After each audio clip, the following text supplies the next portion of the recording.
Hi there, I'm Tom Field, Senior Vice President of Editorial with Information Security Media Group. I want to welcome you to today's webinar entitled Fortify, Comply, Simplify, using a file-centric, protect-first approach. Your presenters today are Deborah Kish, she's Executive Vice President, Marketing and Research at Fasoo. Ron Arden, he's Executive Vice President, COO and CTO at Fasoo. And Brad Gandee, an Information Security Professional. Before I turn this over to this team, I want to give you a little bit of background on what they're going to talk about. Despite significant investments in common DLP and analytics technologies, breaches and theft of sensitive data continue to rise. This is in part because the data itself is only monitored, not protected. But what are the gaps in your current technology investments, and how can they be filled? To ensure data security and privacy, you need a file-centric, protect-first approach that eases the challenges and fills the gaps in commonly adopted technology and enables a strong frontline defense. Adopting such an approach removes the guesswork of how to ensure data is protected and comply with the most stringent privacy and industry regulations. Adopting a file-centric, protect-first approach simplifies the common challenges brought on by traditional DLP and analytics approaches. So, today our presenters are going to share insights on how to fortify, comply, and simplify using this file-centric, protect-first approach that strengthens your sensitive data security and privacy program. I'm going to take just a moment here to tell you about my organization, Information Security Media Group. We're a global education and intelligence firm. You might know us best by one or more of our 30-plus international media sites.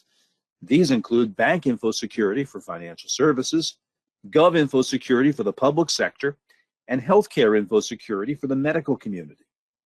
Every one of our sites is dedicated to providing education and news regarding information security, but specifically tailored to their individual sectors. With over 950,000 members registered to our sites, we've created a true information source that tackles the key issues of interest to our unique audience. Just a few notes of housekeeping. If you have any questions for our speakers during the course of this session, you can submit them anytime via the chat window on your screen. If we're unable to answer those questions today, we will get responses back to you via email. Also, if any of you should experience any technical issues while viewing today's webinar, please dial the number you see on your screen now. If you dial extension 107, we do have technical support staff standing by to help. Also, I do need to emphasize, the content being presented in today's webinar is copyrighted material. As such, it's meant for today's session and individual study purposes only. If you or your organization would like to use any of the information presented today, or if you're looking for customized training materials, please contact us. My privilege to introduce our sponsor today, Fasoo. Fasoo provides unstructured data security, privacy, and enterprise content platforms that protect, control, trace, analyze, and share critical business information securely while enhancing productivity. Fasoo's continuous focus on customer innovation and creativity provide market-leading solutions to the challenges faced by organizations of all sizes and industries. Fasoo's vision is to empower organizations with platform technologies to achieve successful digital transformation and superior data security.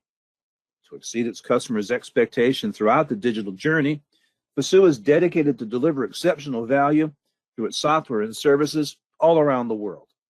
The company has a relentless focus on innovation and creativity and will continue to provide solutions to the challenges faced by organizations, again, of all sizes and industries. To learn more, please visit fasoo.com. And now, let's meet our trio of speakers. You're going to be hearing from Deborah Kish. She's Executive Vice President of Marketing and Research at Fasoo, and she's responsible for leading Fasoo's research, marketing, and product strategies in the unstructured data security and privacy space. She brings more than 20 years of experience in research with her prior employer, Gartner, where she worked in the technology and service provider security team, responsible for tracking data security technologies and advising thousands of end-user and vendor clients. You'll also be hearing from Ron Arden, Executive Vice President, CTO, and COO of Fasoo, where he's responsible for operations and successful deployment of products and services. He has more than 30 years of strategic planning, marketing, sales, business development, consulting, and technical experience in the information technology and cybersecurity industries. He's held executive, management, and technical positions in many organizations, including Digital Equipment Corp., Wang Laboratories, and Icon Office Solutions. And rounding out our team is Brad Gandee. He's an information technology professional with more than 20 years of experience in digital media security and protection technologies. He has expertise in business strategy, market research, market development, and product management. He led product management and sales for a leading document security firm. He also was a technical evangelist for Content Guard, a leading DRM technology development company, where he was responsible for the company's strategy in the standards arena and the licensing program to the mobile telecom industry. With that, let me turn this over now to our team of presenters. Folks, the stage is set. It's all yours. Excellent. Thank you, Tom. That was a great introduction. I appreciate it.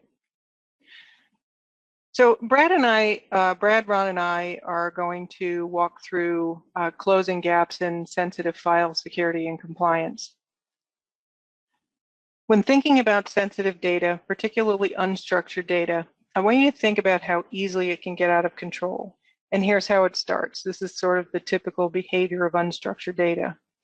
A single worker creates a file, like a Word file or an Excel file. And as they work on it throughout the day, it might get copied or saved under a different file name. So let's say a couple of other documents are created and saved under different file names as they get worked on as well. Those 1 or 2 files a day can very easily turn into 50 files just based on different versions of those 1 or 2 documents. And think about this, if one file is equal to 1 megabit, on average, those 50 files is equal to 50 megabits per day for one worker. Now, assume you've got 3,000 people in the company doing the same thing daily. This means if you multiply those 50 files by those 3,000 people, now you're looking at 150,000 files per day or 150 gigabits of data. See how quickly that can happen? And that very data is on the move. Maybe not all 150,000 of them, but at least likely 50% of it. It's running through and across your organization's network. It's transported through and across multiple devices, and it's going in and out of cloud environments. Now, attempts at protecting this data on the move has typically been through perimeter solutions like firewalls or antivirus software or secure routers. But those solutions are really only protecting the network and the endpoints. Enterprise DLP is another way of protecting data on the move, but enterprise DLP is rules-based, which means that it basically alerts and blocks at ingress and egress points, or as Brad will tell you coming up, the yes and no of technology. And user behavior analytics is typically context-aware. It only monitors, and it's only monitoring folders, devices, and users. It's not monitoring files. Which brings me to a file-centric approach. Fasoo's file-centric approach encrypts files for security and attaches an embedded ID that sticks to the document and any derivative of that document wherever it goes. And how it works is it binds the identity of the user and access privilege to the individual files for even better protection. I'll go into that in a little bit more detail. It's evident that file-centric approach can improve productivity because it's transparent to the users and files are automatically protected. Workflows don't get interrupted and alerts are minimized so you can eliminate constant monitoring and chasing things like false positives. And with these functions I just described, automation means you don't have to think about it. And with respect to compliance with industry regulations like NYDFS and privacy regulations like CCPA or GDPR, or even adhering to internal policies, it's more tightly knit together. But it's important to understand how this approach fortifies and closes the gaps in sensitive file security and compliance. So I'm going to have Brad run through this. Okay, Brad, over to you. Thank you, Debbie. Thanks for the intro. What we've been talking about, Debbie's been introducing as well as Tom prior, is this idea that people have invested a lot of money in security and they're still not getting the results they need. I've been dealing with information security professionals for a number of years, and the constant refrain is they've implemented all those technologies that we talked about earlier, but they're still losing control of their documents that house their most important information, whether it's intellectual property, whether it's regulated data, whether it's company secrets, so to speak. They're still losing control, and part of that is because those technologies we talked about really are about two simple kinds of things. They're kind of a yes-no system of yes, you can get access, or no, you can't. But once you get access, you can do anything you want with the content. The other back-end side is it monitors and alerts, but that's really telling you something happened. It didn't prevent anything from happening. And so if you look at this from this simple perspective, is monitors aren't protecting the content, the alerting is not protecting the content, and you really have to focus on the documents themselves. So if you look at this idea of protecting the content, then you don't have to worry so much about the alerting and the monitoring, because you have more control over the content from the document from the outset. And this involves encrypting the file, assigning particular identifiers to it, as well as granular rights as to what a user can do with the content once they get access to it. Maybe they can only view it. They can't print it, they can't copy it, they can't make new derivatives of it. But you control the access to it, and you control what they can do with it. That gives you control from the outlet. And a lot of those documents are coming from disparate systems around the organization. It might be from your CRM platform, or your product lifecycle platform, or an ERP system, or just simple data shares and network file shares. So you're not necessarily dishing out content specific to a user. The user's accessing it as part of their job. If they have to do it to do their job. But if you're protecting it from the outset, then you're protecting against two of the biggest issues in data loss today in corporations, is you've had the insider threat. And most of the time that is somebody doing inadvertent sharing or inadvertent data leakage because they think they're doing their job. So Jack's on a project and he thinks Jane's still on the project. He sends her a copy of the document, but in fact, she's no longer involved. So you have an immediate kind of breach, basically because somebody thought they were doing their job right, but it was completely inadvertent, wasn't necessarily malicious. The other thing is that's coming up much more so now in these times of the COVID and work from home, is you've got more content out in the wild, so to speak, on home computer systems, on home mobile devices.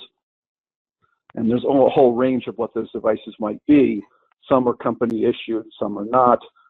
They're on Zoom meetings, they're on GoToMeetings, they're sharing content to get their job done, but you don't necessarily have the control over what they're sharing and how they're sharing it. That's part of this threat, so that most of these CISOs and InfoSec managers that I talk to are afraid of, is that inadvertent sharing, and now it's multiplied because of the work from home and the remote access that people are experiencing. And if you look at the technology, if you will, that's monitoring and alerting, it's really telling you something happened after the fact. And in truth, only about 13%, as you can see from the graph, only about 13% of those insider threats are identified and stopped within 30 days. And the average time it takes is 77 days. So in that 77 days, you've got a lot of leakage. You've got a lot of information that may be critical to the success of the company or a project or an organization that's been leaked, and and basically all you're doing is knowing that it was leaked. You haven't stopped anybody from accessing it. You haven't controlled how they can access it. So in fact, we're going back to that, the kind of sources of those documents, whether it's a CRM, PLM, different kind of network shares, etc. If you protect the content first before it's actually taken out, or as it's taken out, you can control what they can do, what a user can do with it. You can stop them from copying. You can stop them from actually doing a screenshot. You can stop them from printing the content. So you actually have control down to the actual file as to what can be done and where it can be done. That gives you much more control, and if you do that from the outset, that allows you to step forward into your compliance scheme where you have the controls you need, and now you can build a compliance regime for the company and the organization. So I'm going to hand it back off to Debbie to talk about that compliance. Thanks, Brad.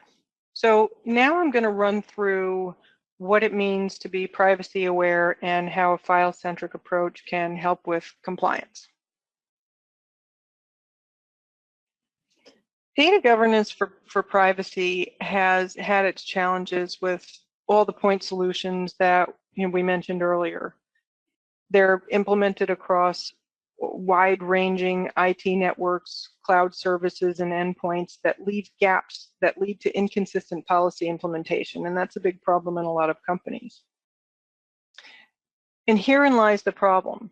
They often fail to ensure that data is secured the same way in the cloud as it is, or the files are, on an employee's endpoint. And the derivatives that I mentioned, copied or shared files, keep their original security and privacy controls. They don't actually do that.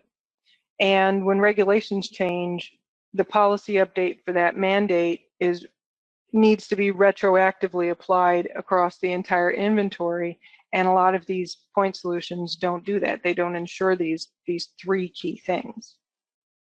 And privacy regulations have actually become stricter. I think everybody pretty much knows that. The power essentially has been returned to the people in terms of their right to know how their personal information is collected and used, and better yet, their right to know what information any organization has of them. And they can actually demand that they are forgotten if they so desire. And privacy regulations of today also have specific technology requirements, like encryption, for example. Encryption for years has been the gold standard. And they need to be able to provide detailed tracing and logging of data.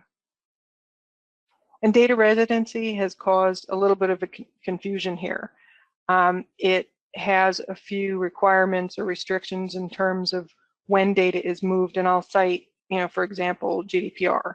So data that's being moved outside of the EU to countries deemed to have what is considered adequate data protection. For example, that here in the US, we have the US Privacy Shield, which means that the US has what is considered adequate data protection standards.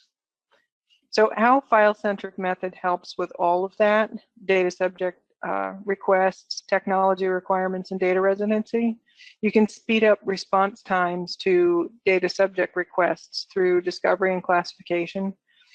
Technology requirements are satisfied through encryption, and in Fasoo's encryption process, I mentioned earlier, an embedded ID being added to each file means that it can be traced quite easily. And I'm going to get into that in the coming up slides. And through the security access controls applied, data residency requirements can easily be met. So let me talk a bit about the embedded ID and its role in compliance. As part of Fasoo's innovation, each file is injected with an ID that travels with the document throughout its life cycle, regardless of where it resides, regardless of what location it's in. And tracing is one of those requirements in many of the privacy regulations, and this embedded ID does just that. So here's a little bit more detail. In the very first slide, I described how data behaves and how a single document multiplies. A single document is created and changed multiple times during the day, or it's shared with multiple people, and the same thing happens. The documents are changed and saved under different file names on another person's endpoint. What happens now is all visibility is lost, so you can't trace those derivatives. With an embedded ID, each derivative of a file inherits the same ID as the original file, so it's consistently visible and handled throughout its life cycle. With individual rights or the rights of the data subjects, when a data subject makes a request for their information based on the behavior of the files, like I mentioned, They need to be files need to be part of the equation. And most companies aren't prepared because they don't know where most files are, who's accessing them, and whether or not they're appropriately protected. An embedded ID will be a single source of truth because you now have visibility and can respond to a data subject request and prove very easily in an audit that you have the capability to trace and log anything that happens with files that contain sensitive information. And collaborating with third parties is even more challenging, right? Data visibility goes away when files are shared externally. And it's the data owner's responsibility, the company's responsibility, to ensure that the information in those files is appropriately protected. Therefore, visibility and controls need to be extended to those third parties. An embedded ID to the file provides the same activity tracking as it would if the file was internal to the organization. And you can also set a file expiration date and revoke access at any time. And this actually aligns very well with the right to be forgotten. In user behavior monitoring, this is the who, how, and where of data.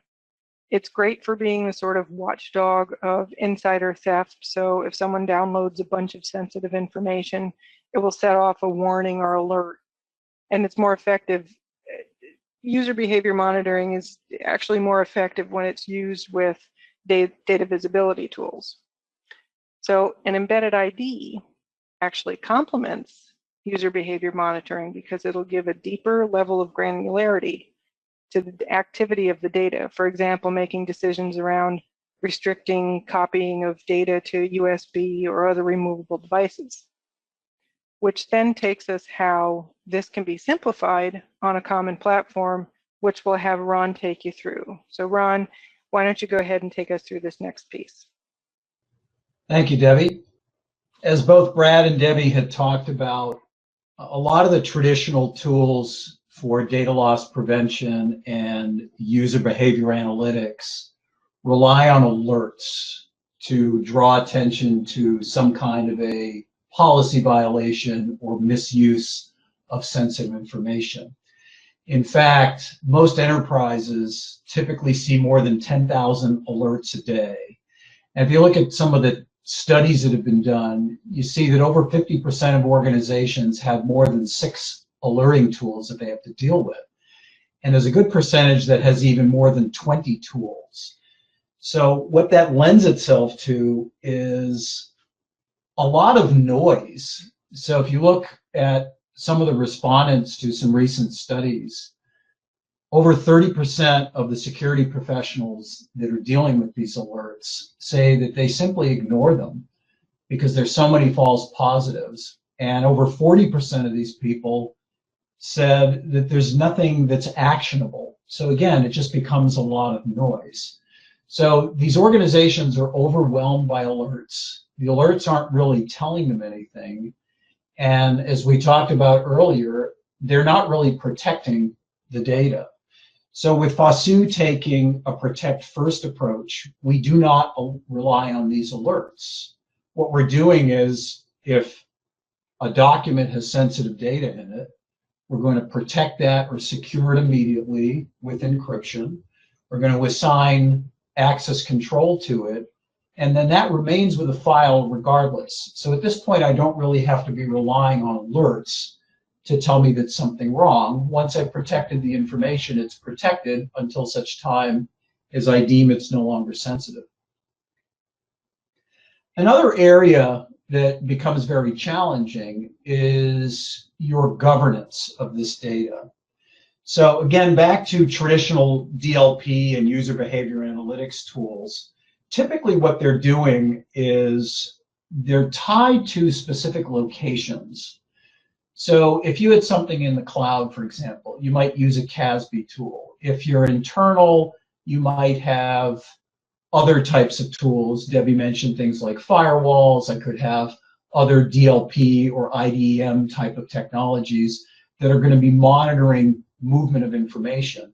But the problem is that you now have a disparate set of logs and systems to go into. So I might have to look at a network log, a system log, a device log, even an application log, and trying to reconcile and correlate all that information is almost impossible. So if you go back to what Debbie said about privacy, and let's say I have a specific document that I need to track, trying to track access to that document throughout all of these different systems is almost impossible with the types of traditional tools that I'm addressing here. What Fasoo can do with a protect first approach is we have more of a centralized look at policies. So again, if I find a document that has something sensitive in it, I can classify it or tag it, I can immediately protect it, and I can assign some type of user access control to it. That allows me in one area to be able to have centralized policies for all of my information. I have one place to go if I need to show or prove that I can comply with different regulations. And if I need to report on information, again, I have one location. So this really simplifies the entire governance, risk, and compliance because I don't have to worry about all these disparate systems and try to piece together what I'm trying to do. The other area that we want to address is to try to simplify the processes involved in everything I've been talking about. So one of the keys to this is to automate these processes. One thing you want to do is you want to take people out of the equation. We're all human, we all make mistakes, and the last thing you want is to be able to accidentally, as Brad said, have somebody send something to the wrong person, and now you have a potential data breach, which costs you a lot of money, reputation, legal issues. So if you try to automate the process of discovery by finding information that's sensitive, pass it along to classify it or tag it, and then anything that gets classified as sensitive is automatically encrypted. I can then apply an access control to it. That access control can change dynamically because of the centralized policies. If business requirements change, somebody moves out of the department, or perhaps a project ends, I can dynamically change my access. And then, of course, I have auditability available as part of that. So rather than relying on individuals to make decisions, we want to automate this process, which is, again, going to make it a lot simpler for the organization to maintain governance and control. And the last thing we want to do is we want to automate this process to make it easier for users. The last thing you want to do is turn any of your workers or any of your partners into security experts. That's not their job. If they're in accounting, their job's accounting. Or if they're in R&D, their job is to develop processes, products, and services. So I don't want to turn these people into security experts. What I want to do is I want to simplify their lives, and they're not going to have to worry about, is this sensitive? Do I need to encrypt? What's the policy? It doesn't matter to them. Their job is to do their job. Just like when you walk in your front door, the only thing you care about is you stick the key in the lock, and as long as you have the right key, you can open the door and you can get inside. So what we want to do here is, again, when I have a sensitive document, I want it to be automatically discovered, automatically tagged, automatically protected with the appropriate policy to guarantee that only authorized people have access to it. At that point, it's just a worker doing their job. If they open up a document and they can access it or print it based on policy, they can do their job. If they can't, that means they really shouldn't have access to that particular document.